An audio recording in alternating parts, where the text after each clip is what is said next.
Hello everyone, welcome back to my channel and welcome back to my another recipe.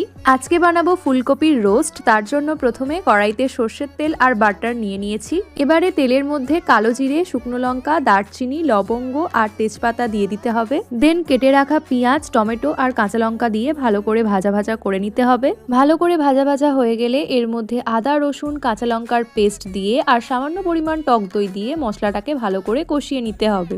এরপর হলুদ গুঁড়ো, লঙ্কা গুঁড়ো, সামান্য পরিমাণ নুন, স্বাদমতো চিনি আর চাট মশলা জলে গুলে এর মধ্যে দিয়ে দিতে হবে। দেন আগে থেকে ভেজে রাখা আলু আর ফুলকপি এর মধ্যে দিয়ে ভালো করে মশলার সাথে মিশিয়ে নিতে হবে। মশলা ভালো করে মিশে যাওয়ার পরে সামান্য পরিমাণ জল ঢেলে কিছুক্ষণ ঢাকনা দিয়ে রেখে দিতে হবে। অ্যাট লাস্ট ধনেপাতা আর কাসৌরি মেথি দিয়ে কিছুক্ষণ ঢাকনা দিয়ে রেখে দিলেই তৈরি হয়ে যাবে ফুলকপির রোস্ট। রেসিপিটা ভালো লাগলে অবশ্যই একটা লাইক করে দিও আর এরকম আরো রেসিপি দেখতে হলে আমার চ্যানেলটা ঝটপট সাবস্ক্রাইব করে দিও। Bye bye.